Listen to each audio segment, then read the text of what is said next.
माता का शाप सुनकर वासुकी नाग को बड़ी चिंता हुई।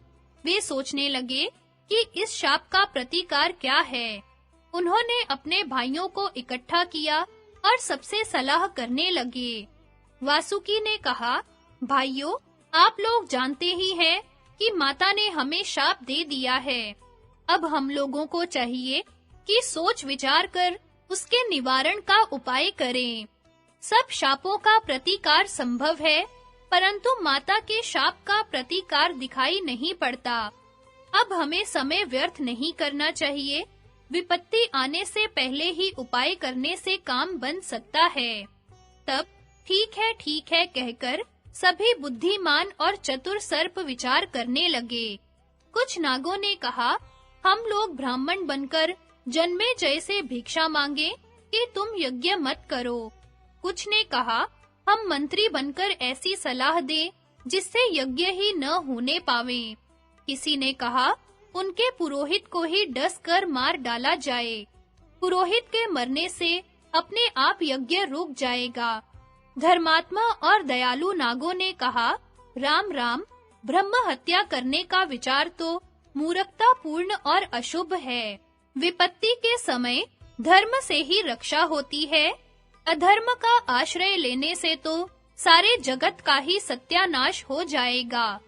कुछ नागों ने कहा, हम बादल बनकर यज्ञ की आग बुझा देंगे।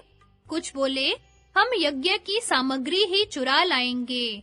कुछ ने कहा, हम लाखों आदमियों को डस लेंगे। अंत में सर्पों ने कहा, वासुके, अब हम सब तो यही सोच सकते हैं। आपको जो अच्छा लगे वह उपाय शीघ्र कीजिए। वासुकी ने कहा, हमें तो तुम लोगों के विचार ठीक नहीं जच रहे हैं। इन विचारों में अव्यवहारता बहुत अधिक है। चलो, हम लोग अपने पिता महात्मा कश्यप को प्रसन्न करें और उनके आज्ञा अनुसार काम करें। जिस प्रकार हम लोगों का हित हो, वही काम करना है।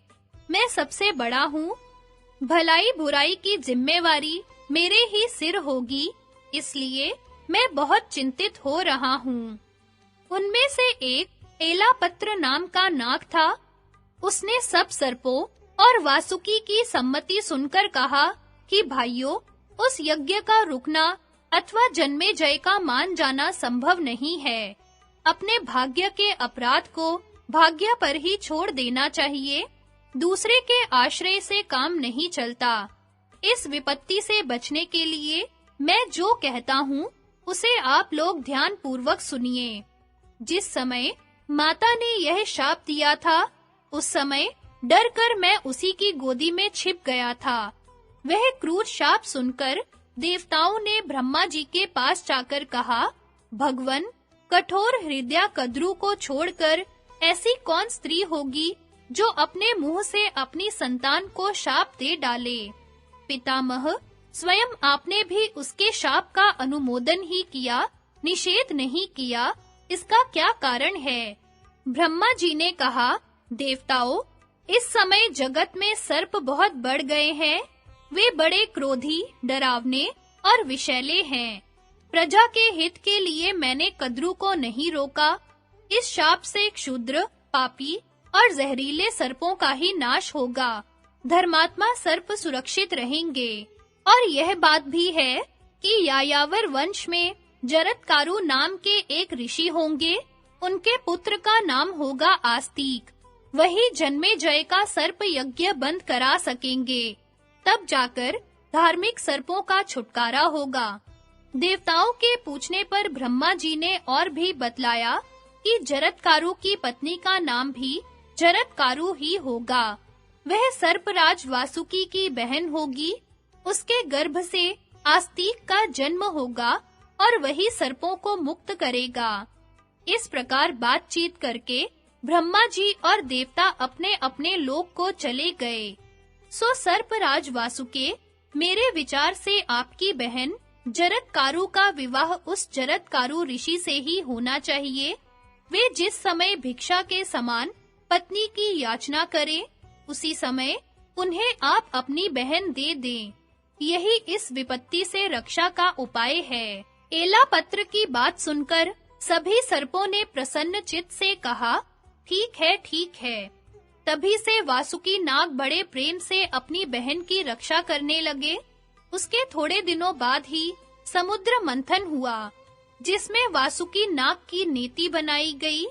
इसलिए देवताओं ने वासुकी नाग को ब्रह्मा जी के पास ले जाकर फिर से वही बात कहला दी जो एलापत्र नाग ने कही थी। वासुकी ने सर्पों को जरत्कारु ऋषि की खोज में नियुक्त कर दिया और उनसे कह दिया कि जिस समय जरत्कारु ऋषि विवाह करना चाहें, उसी समय शीघ्र से शीघ्र आकर मुझे सूचित करना। हम लोगों के कल्याण का यही सुनिश्चित उपाय है।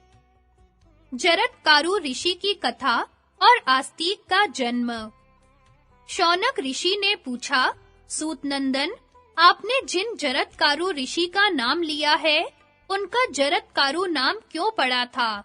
उनके नाम का अर्थ क्या है और उनसे आस्तिक का जन्म कैसे हुआ? उग्र श्रवा जी ने कहा, जरा शब्द का अर्थ है क्षय, कारु शब्द का अर्थ है दारुण। तात्पर्य यह है कि उनका शरीर पहले बड़ा दारुण अर्थात हट्टा-कट्टा था। पीछे उन्होंने तपस्या करके उसे जीर्ण शीर्ण और क्षीण बना लिया। इसी से उनका नाम जरत्कारु पड़ा। वासुकी नाग की बहन भी पहले वैसी ही थी। उसने भी अपने शरीर को तपस्या के द्वारा क्षीण कर लिया, इसलिए वह भी जरत्कारु कहलाई। अब आस्तिक के जन्म की कथा सुनिए। जरत्कारु ऋषि बहुत दिनों तक ब्रह्मचर्य धारण करके तपस्या में संलग्न रहे। वे विवाह करना नहीं चाहते थे।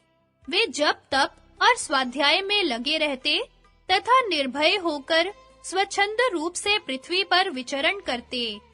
उन दिनों परीक्षित का राजत्व काल था। मुनिवर जरत्कारु का नियम था कि जहाँ सायंकाल हो जाता, वहीं वे ठहर जाते। वे पवित्र तीर्थों में जाकर स्नान करते और ऐसे कठोर नियमों का पालन करते, जिसको पालना विषय लोलुप पुरुषों के लिए प्राय असंभव है। वे केवल वायु पीकर निराहार रहते। इस प्रकार उनका शरीर सूख सा गया।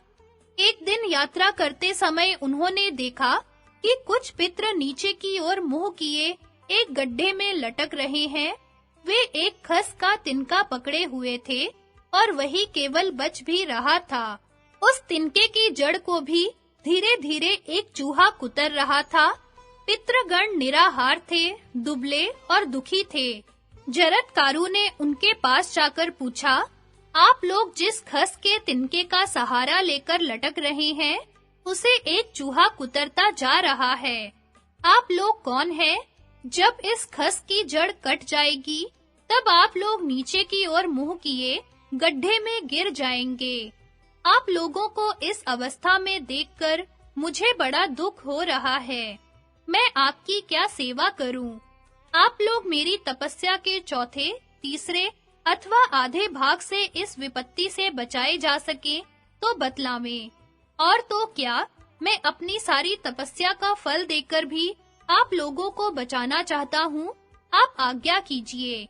पितरों ने कहा, आप बूढ़े ब्रह्मचारी हैं, हमारी रक्षा करना चाहते हैं, परंतु हमारी विपत्ति तपस्या के बल से नहीं टल सकती। तपस्या का फल तो हमारे पास भी है, परंतु वंश परंपरा के नाश के कारण हम इस घोर नरक में गिर रहे हैं।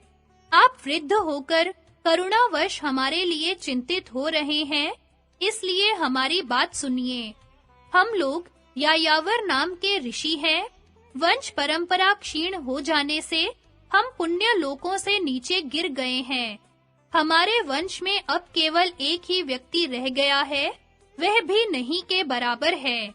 हमारे अभाग्य से वह तपस्वी हो गया है। उसका नाम जरत्कारु है।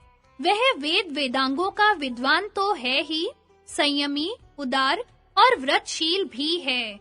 उसने तपस्या के लोभ से हमें संकट में डाल दिया है।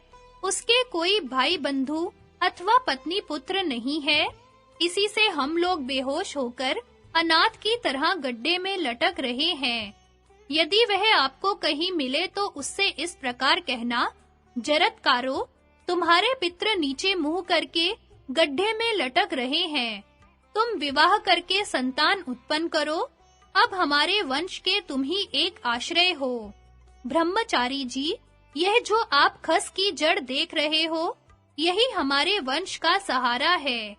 हमारी वंश परंपरा के जो लोग नष्ट हो चुके हैं, वही इसकी कटी हुई जड़ें हैं। यह अधकटी जड़ ही जरत्कारु है। जड़ कुतरने वाला चूहा महाबली काल है। यह एक दिन जरत्कारु को भी नष्ट कर देगा। तब हम लोग और भी विपत्ति में पड़ जाएंगे। आप जो कुछ देख रहे हैं, वह सब जरत्कारु से कहिएगा। कृपा करके यह बतलाइए कि आप कौन हैं और हमारे बंधु की तरह हमारे लिए क्यों शोक कर रहे हैं।